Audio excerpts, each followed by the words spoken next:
दोस्तों आज का हमारा वीडियो का टॉपिक है how to run three phase motor on single phase supply. मतलब हमारा जो दोस्तों थ्री फेज मोटर होता है, हम लोग सिंगल फेज के सप्लाई से किस तरह से वो मोटर को हम लोग रन कराएंगे, मतलब किस तरह से सिंगल फेज के सप्लाई का कनेक्शन करके उसमें हम लोग चालू करेंगे थ्री फेज मोटर को सिंगल फेज का सप्लाई में। तो दोस्तों सबसे पहले चीज आपका माइंड से ये बात आप क्लियर कर लीजिए, कई सारा आदमी का मन में ये कंफ्यूजन होता है और कई सारे सवाल आपको पूछते हैं। तो दोस्तों अगर आपको कोई इस तरीके से क्वेश्चन पूछे क्या हम थ्री फेज मोटर को सिंगल फेज का सप्लाई में चला सकते हैं, हम लोग थ्री फेज मोटर को सिंगल फेज का सप्लाई में चला सकते हैं। यस, हम लोग चला सकते हैं। अब ये थ्री फेज मोटर को हम लोग सिंगल फेज के सप्लाई में किस तरह से चलाएंगे वे मैं दोस्तों आज की इस वीडियो के अंदर मैं आपको बताने वाला हूँ। इसी के साथ साथ मैं आपको ये भी बताएगा जब हम किसी सिंगल फेज में थ्री फेज मोटर को चलाते हैं, मोटर का जो दोस्तों डायरेक्शन होता है ना, वे डायरेक्शन को हम लोग किस तरह से बदल सकते हैं। इसके साथ साथ दोस्तों कनेक्शन भी किस तरह से करना है ये भी हम लोग जान लेंगे। तो वीडियो को स्टार्ट कर लेते हैं। तो दोस्तों सबसे पहले चीज, हमारा जो थ्री फेज मोटर होता है, थ्री फेज मोटर का जो दोस्तों कनेक्शन होता है वो हम लोग दो तरीके से कनेक्शन करते हैं। एक करते हैं हम लोग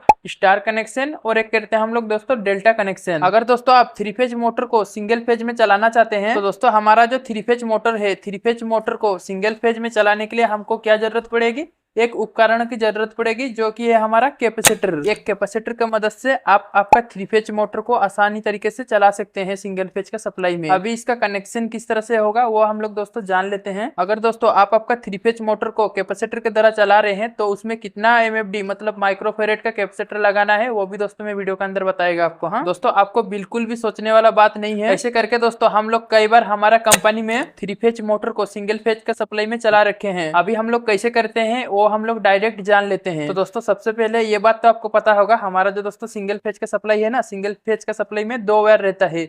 एक रहता है हमारा फेज और एक रहता है हमारा न्यूट्रल। तो दोस्तों मैंने यहाँ पे फेज और न्यूट्रल ले लिया। तो दोस्तों अगर आप कभी भी थ्री फेज मोटर का कनेक्शन को देखोगे तो दोस्तों यहाँ पे जो हमारा नेम प्लेट रहता है ना, नेम प्लेट के नीचे आपको 6 टर्मिनल देखने के लिए मिलेगा। मोटर का कनेक्शन जो रहता है ना, 6 टर्मिनल देखने के लिए मिलेगा मोटर के अंदर। मोटर के नेम प्लेट के नीचे आपको 6 टर्मिनल देखने के लिए मिलेगा। अब सबसे पहले चीज, अगर आप आपके मोटर को क्लॉकवाइज डायरेक्शन में घुमाना है तो दोस्तों उस टाइम हमारा मोटर को डेल्टा में कनेक्ट करना पड़ेगा। डेल्टा कनेक्शन के लिए हम लोग क्या करेंगे, यहाँ से हम लोग सीधा सीधा शॉर्ट कर देंगे। हमारा जो दोस्तों 6 टर्मिनल है ना, यह हमारा 3 पॉइंट हम लोग बना लेंगे। यहाँ पे आर वाई बी 3 फेज को लगा देंगे। अब दोस्तों सिंगल फेज का सप्लाई के लिए हमारा जो फेज और न्यूट्रल है, ये जो दोस्तों हमारा मोटर का 3 टर्मिनल है ना, ये हमको कहाँ कहाँ जोड़ना है। तो दोस्तों सबसे पहले आप क्या कीजिएगा, आपका जो पास जो कैपेसिटर है, एक कैपेसिटर को ले लीजिएगा। कैपेसिटर में हमारे पास 2 वायर होता है। तो दोस्तों कैपेसिटर को मैंने जैसे कि ये दोनों के अंदर जोड़ दिया, ठीक है ना। ये हमारा एक कैपेसिटर है मान के चलिए।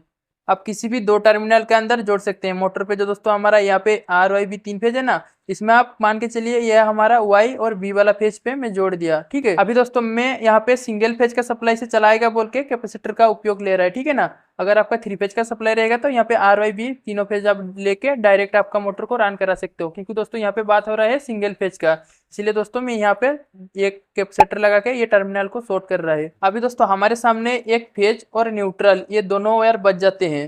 तो दोस्तों ये जो हमारा फेज वायर है ना, फेज वायर को लेके आप आपका जो दोस्तों कैपेसिटर लगा हुआ है किसी भी एक टर्मिनल पे कनेक्ट करना पड़ेगा। हो सकते है आप इधर भी कनेक्ट कर सकते हो सकता है आप इधर भी कनेक्ट कर सकते हो। मतलब आपका जो फेज वायर है ना, फेज वायर को उठा के कैपेसिटर का एक टर्मिनल पे कनेक्ट करना पड़ेगा आपको। और दोस्तों आखिरकार मेरे सामने और एक न्यूट्रल वायर बच गया। तो दोस्तों न्यूट्रल वायर को मैं लेके, तो दोस्तों यहाँ पे एक टर्मिनल खाली दिख रहा है, जिस टर्मिनल पे आपको खाली दिखेगा उधर आप लेके जोड़ दीजिए न्यूट्रल वायर को। ये खाली वाला टर्मिनल पे न्यूट्रल वायर को लेके जोड़ देना है। और दोस्तों यहाँ पे मेरा कनेक्शन कंप्लीट हो चुका है। अब दोस्तों इस तरीके से कनेक्शन करके हमारा मोटर को, जो हम लोग डेल्टा का कनेक्शन किए ना, फेज और न्यूट्रल देके हमारा थ्री फेज मोटर को रन करा सकते हो सिंगल फेज का सप्लाई में। आपका जो थ्री फेज मोटर है वो हमारा सिंगल फेज का सप्लाई में क्लॉकवाइज डायरेक्शन में घूमने लगेगा। लेकिन दोस्तों आपका मोटर तो क्लॉकवाइज डायरेक्शन में घूमने लगेगी, लेकिन आप चाहते हो आपका मोटर को क्लॉकवाइज डायरेक्शन में नहीं घुमाना है। लेकिन दोस्तों आपका जो मोटर है ये एंटी क्लॉक डायरेक्शन में अगर हम लोग घुमाना चाहेंगे, मोटर का डायरेक्शन को अगर हम लोग चेंज करेंगे तो आपको क्या करना है, आपका मोटर का जो दोस्तों 6 टर्मिनल रहता है ना,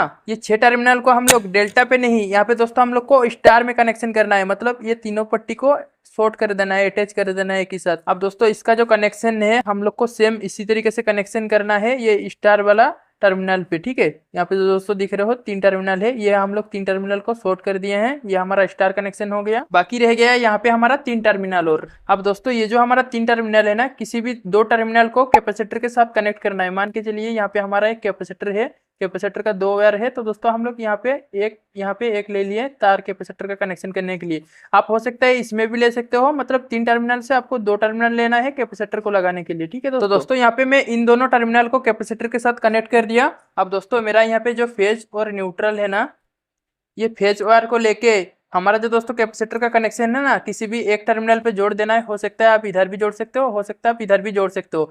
मतलब ये 2 टर्मिनल से एक टर्मिनल में हम लोग को फेज वायर को कनेक्ट करना है। और दोस्तों आखिरकार हमारा और एक टर्मिनल बच गया जो हमारा कनेक्शन के लिए न्यूट्रल। ये दोस्तों मैं न्यूट्रल वाला पॉइंट भी ले लिया इधर से कनेक्शन लेके।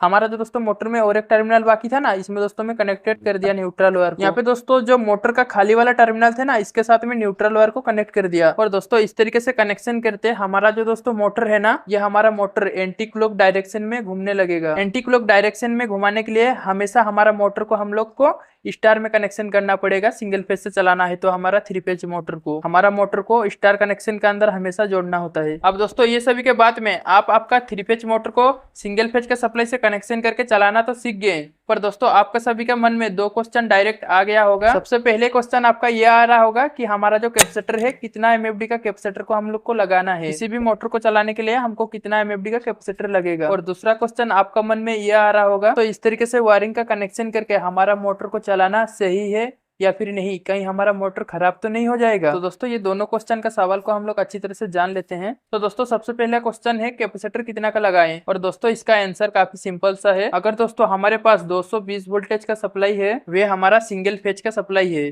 तो दोस्तों उस टाइम आपको 1 किलोवाट का मोटर के लिए 70 माइक्रोफेरेड कैपेसिटर का जरूरत होगी। जैसे कि आप उदाहरण से मान लेके चलिए हमारे पास एक 5 किलोवाट का मोटर है, ठीक है। तो आपको क्या करना पड़ेगा, 70 इंटू 5 कर देना पड़ेगा। 70 इंटू 5 कर देंगे तो 5 किलोवाट का मोटर को चलाने के लिए, तो दोस्तों यहाँ पे 5 किलोवाट को मोटर को चलाने के लिए यहाँ पे दोस्तों हमारा 350 एमएफडी का कैपेसिटर को इस्तेमाल में लेना पड़ेगा। और दोस्तों इसके अलावा मैं आपको यहाँ पे और एक बात बता दूं, 110 वोल्टेज का सप्लाई में भी हमारा 3 फेज मोटर का रन करा सकते हैं। और दोस्तों इसके अलावा अगर हम लोग 110 वोल्टेज पे हमारा 3 फेज मोटर को रन कराएंगे तो हमारा जो दोस्तों कैपेसिटर का वैल्यू है ना, वो अधिक बढ़ जाता है, मतलब ज्यादा हो जाता है कैपेसिटर। तो दोस्तों ये जो हमारा वोल्टेज लेवल है ना, ये हमारा 3 फेज मोटर को चालू करने के लिए मतलब रन कराने के लिए पूरी तरीके से सही नहीं होता है ये जो दोस्तों वोल्टेज लेवल है। फिर भी दोस्तों अगर आपको कभी भी इमरजेंसी के केस के अंदर नो लोड पे हमारा मोटर को 110 वोल्टेज पे चलाना है, तो दोस्तों 1 किलोवाट का मोटर के लिए, तो दोस्तों 110 वोल्टेज पे 1 किलोवाट का मोटर को चलाने के लिए 240 माइक्रोफेरेड का कैपेसिटर को ला लीजिए।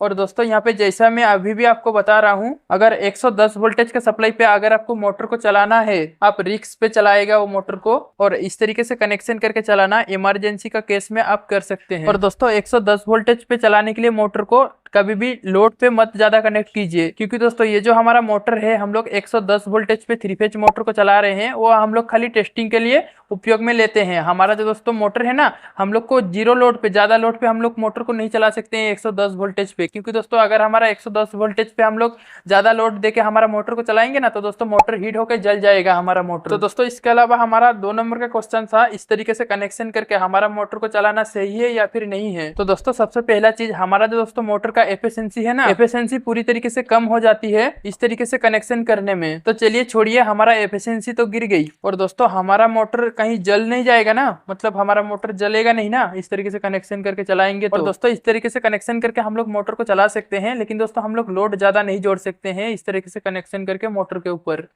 और आपका मन में और एक ये क्वेश्चन आ रहा होगा कि आखिरकार हमारा ये जो मोटर है, ये मोटर के ऊपर हम लोग कितना लोड जोड़ेंगे। और दोस्तों यहाँ पे आप क्या कीजिएगा, आपका जो दोस्तों मोटर है, मोटर का नेम प्लेट पे जाइए और वहाँ पे दोस्तों एफिशिएंसी देखिए, आपका जो दोस्तों मोटर है उसमें फुल लोड करंट कितना है। जैसे कि दोस्तों मेरे पास ये जो मोटर है, ये मोटर में 5 एम्पियर ही फुल लोड करंट है। तो दोस्तों मैं यहाँ पे क्या देखूंगा, हमारा ये जो मोटर है, ये मोटर में हम लोग 5 एम्पियर के ऊपर हम लोग ज्यादा करंट को कनेक्ट नहीं करा सकते हैं, मतलब लोड 5 एम्पियर के ऊपर हम लोग ज्यादा नहीं दे सकते हैं। जैसे दोस्तों ये जो हमारा 3 फेज मोटर है, सिंगल फेज का सप्लाई से चलने से 4 एम्पियर करंट ले रही थी, इसमें और थोड़ा लोड जोड़ूंगा, और दोस्तों जैसे कि यहाँ पे 4.5 एम्पियर लेने लग जाएगी, और दोस्तों इससे ज्यादा मैं लोड नहीं जोड़ूंगा ये मोटर के ऊपर। और दोस्तों इसका जो कनेक्शन होता है ना, इसका इस तरीके से जो जो कनेक्शन करके हमारा मोटर को चलाएंगे वो हमारा ओनली इमरजेंसी का केस में चला सकते हैं। तो इस बात का आप ध्यान रखिएगा। तो दोस्तों मैं यहाँ पे आपको बेसिक नॉलेज देने के लिए ये वीडियो को बनाया है। तो दोस्तों आज का ये वीडियो कैसा लगा आप लोगों को एक लाइक करके कमेंट बॉक्स पे कमेंट करके जरूर बताइए। जी हाँ दोस्तों, आपको इलेक्ट्रिकल से जुड़े हुए कुछ डाउट रह रहा है, कुछ सुझाव रह रहा है, कुछ क्वेश्चन रह रहा है,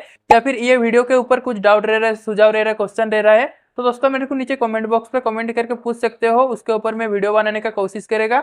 जी हाँ दोस्तों, अगर आप इलेक्ट्रिकल का वीडियो को हिंदी में देखना पसंद करते हो ना, तो आज ही हमारा चैनल को सब्सक्राइब कीजिए। आज के लिए इतना ही, धन्यवाद।